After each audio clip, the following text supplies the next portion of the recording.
So I'm continuing off where I finished last time. This is when I was making my video on the PIC18F4525.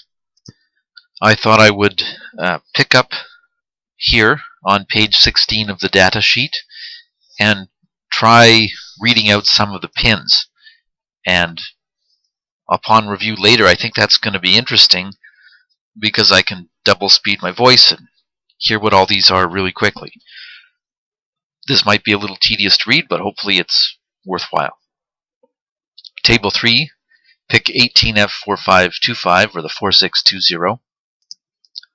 PIC18F4525, pinout IO description, pin name, mclear VPP RE3, mclear VPP RE3, PDIP 1, QFN 18, TQFP 18. PDIP of course is the dual inline package. QFN is the quad flat no leads. Flat no leads packages such as quad flat no leads and dual flat no leads physically and electrically connect integrated circuits to printed circuit boards. So it's just the surface mount style, or no leads at all actually. TQFP is, I don't know, this came up. A quad flat package is a surface mounted integrated circuit package with gull wing leads extending from each of the four sides. Socketing such packages is rare, and through-hole mounting is not possible. So that's what these two are talking about, and I guess I have PDIPs, so that's what I'm going to mostly focus on. Master clear input, or programming voltage input. Master clear reset input. This pin is an active low reset to the device. Programming voltage input, digital input. OSC1, CLK, what's that? CLK, a Google search says that this is an I. CLKI, RA7, OSC1, RA7. Okay, so aided with my paint program, this is really just talking about a single pin. OSC1, CLKI, RA7, pin 13. The previous pin was the mclear here. And yeah, so it's going pin 1, 13, 14. Oscillator crystal or external clock input. Oscillator crystal input or external clock source input. ST buffer when configured in RC mode. Analog otherwise. External clock source input, always associated with pin function OSC1, see related OSC1 CLKI, OSC2 CLK0 pins, general purpose IO pins. Oscillator 2 CLKO, RA6 OSC2 CLKO.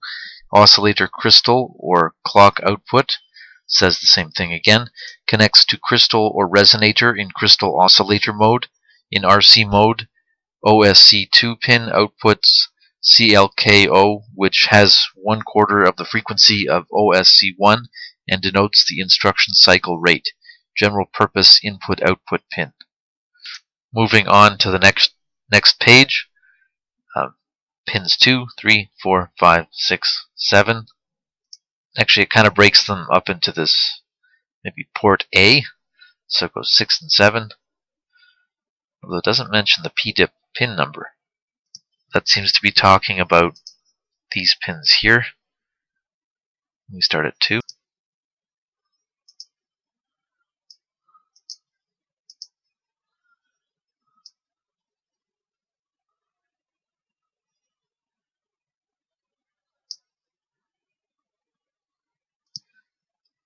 RA0, AN0, RA0, AN0, PDIP2, type of pin, input output, I guess they're all kind of the same thing.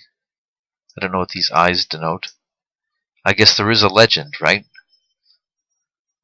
I is an input. Okay, so input, output, or input. I don't know if it's breaking them down into like digital and analog, because I remember actually from reading the book that like the first 13 pins are analog or are capable of being analog inputs. And I could be wrong about this, but like the pins on Arduinos, for comparison's sake, I think the analog pins are like, are they just inputs or can they be outputs? That's a question maybe I can answer below.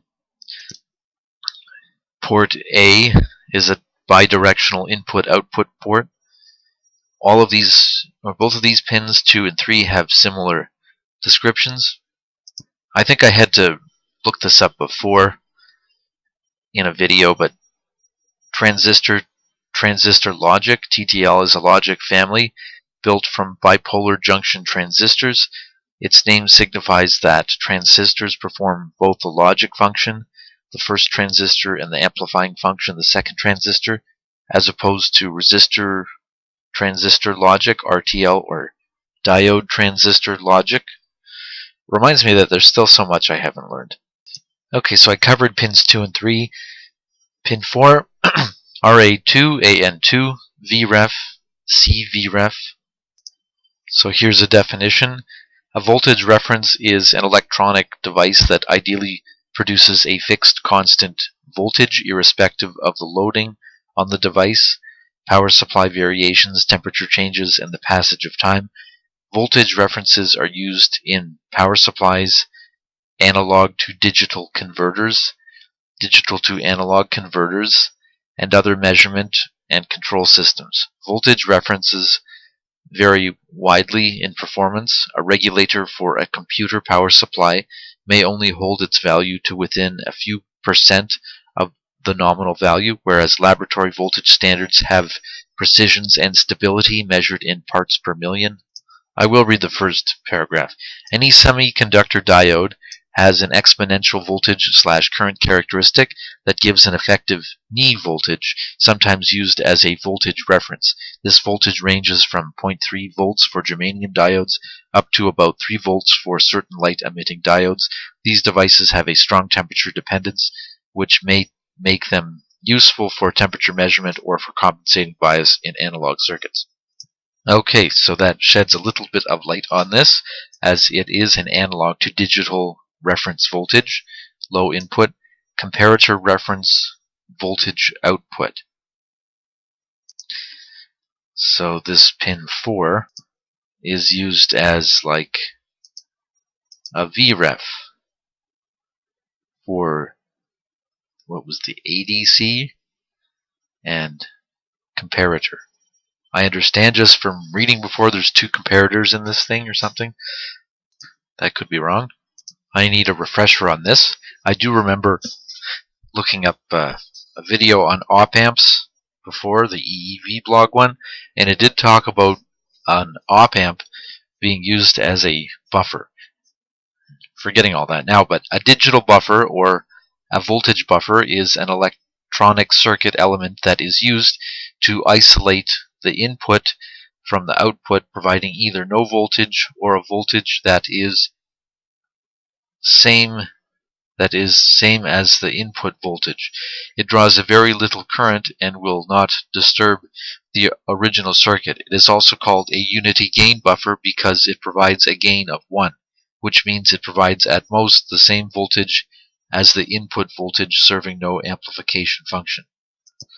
So it's like voltage matching or something like that. That's my own words, but that's what kind of makes sense to me. And why did I read buffer type? Because there's TTL analog, ST.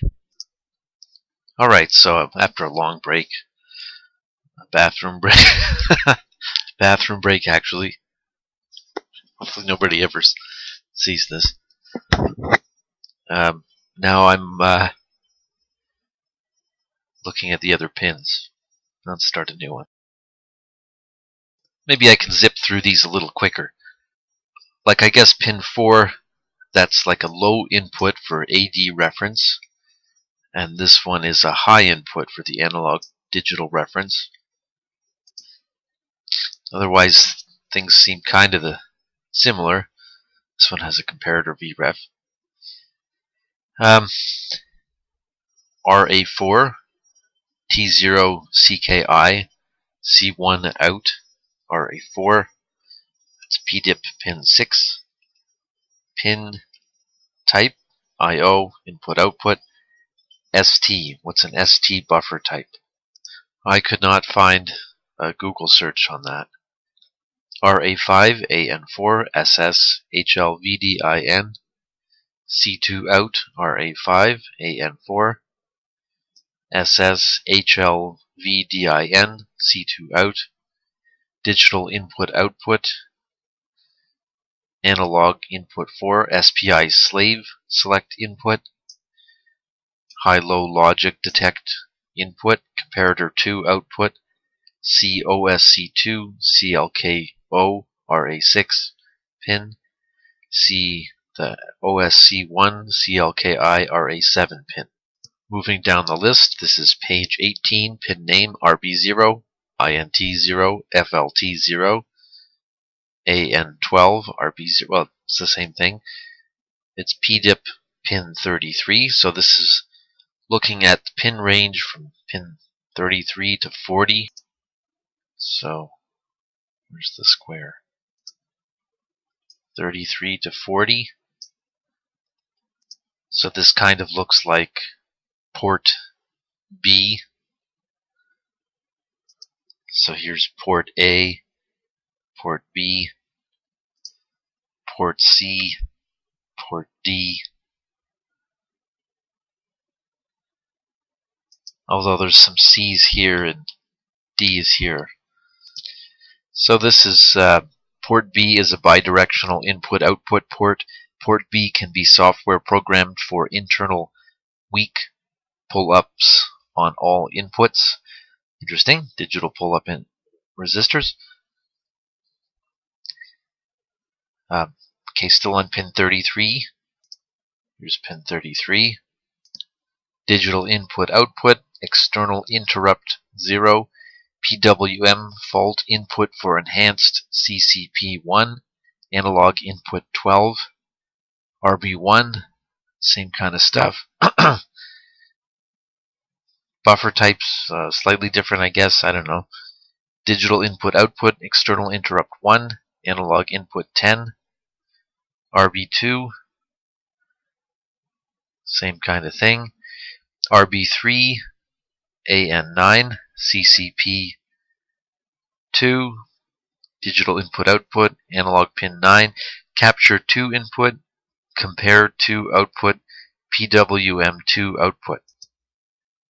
Capture and compare. Capture mode saves the current timer value into the CCP registers when a specific event occurs, usually a transition on the CCP pin. Compare mode continually compares the value in the CCP register with the timer value and triggers an interrupt or a transition on the CCP pin when the two values match. I forget which pin I was on, but I guess this is blue now. But this pin here, pin 36, has this CCP2. It's interesting to Google search some of this stuff because it brings up interesting things like the microchip forum. Okay, so this is pin 36. It has this capture 2 input compared to output.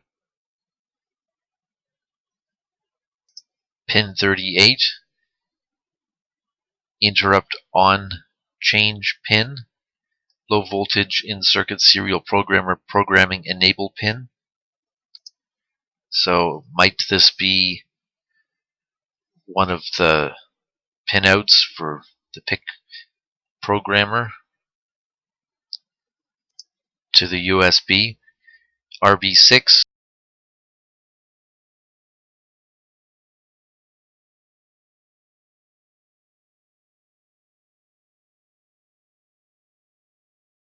RB6 pin 39, in-circuit debugger and ICSP programming clock pin. RB7 digital input-output interrupt on change pin, in-circuit debugger and ICSP programming data pin. This is going into port C, and I guess, yeah, C, which is 15 to 18 and 23 to 26. Port C. RC0 digital input output, timer 1 oscillator output, timer 1, timer 3 external clock input, RC1. Here's a timer oscillator input, capture 2 input compare to output PWM output. More of the same type of thing. This pin 18 synchronous serial clock input output for SPI mode, synchronous serial clock input output for I2C. So there's some SCK, SCL. RC4 looks like an I2C and SPI connections. SPI data out. EUSART, asynchronous transmit. EUSART, Google search EUSART. This enhanced addressable universal asynchronous receiver transceiver. The enhanced addressable universal asynchronous receiver transceiver is a peripheral for handling serial I/O communications. It contains all the clock generators, shift registers, and data buffers necessary to perform an input or output serial data transfer independent of the main program execution.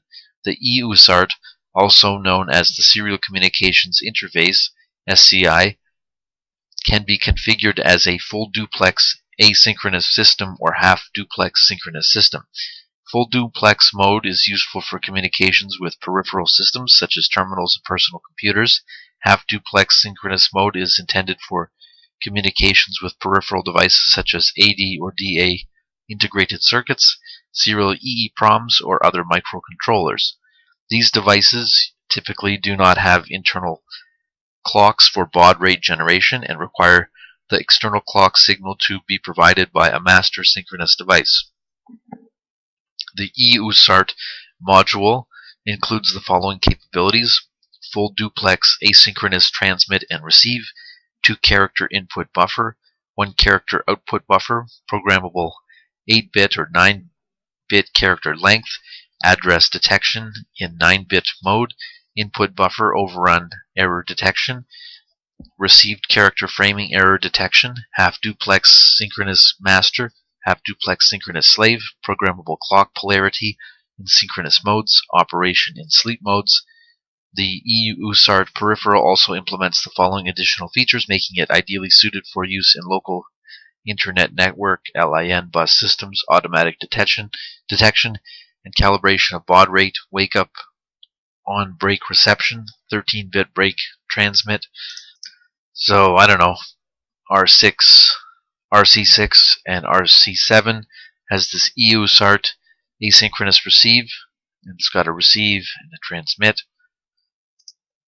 These pins 19 to 30, or sorry, 19 to 22, 19 to 22, and 27 to 30 is port D. Port D is a bidirectional input-output port, or a parallel slave port (PSP) for interfacing to a microprocessor port. These pins have TTL input buffers when the PSP module is enabled. So these all say slave port, enhanced CCP1 output, and now it's talking about port E, which this RE3 is included, which is also the mClear pin, which I thought was Okay, so this is 8, 9, and 10. Okay, so I'll color this in orange as well. I used orange up here, but that was also for port E. Port E is a bidirectional input-output port. This pin 8, digital input-output, read control for parallel slave port. See also WR and CS pins, analog input 5, digital I/O, write control for parallel slave port, see CS and RD pins, digital input-output, chip select control for parallel slave port, see related RD and WR analog input. So there's 2 VSS and 2 VDD. VSS is the ground reference for logic and input-output pins. VDD is the positive supply for logic and I/O pins. Well, I'll leave it here because I think it's time I gotta get going here. But I guess the next video I could make, if I got ambitious, was the oscillator configurations. It seems to go right up to page 30 for oscillator discussion, so that's a lot of pages. Then it talks about effects of power managed modes on the various clock sources. So that still could be talking about the oscillators. Going back to page 28, there's a diagram of the clock diagram. Since there's so many pages devoted to the oscillator, it might be worth trying to study this picture alone and looking up some definitions for what some of this stuff means. Page 35 has some interesting diagrams related to the clock pulsing.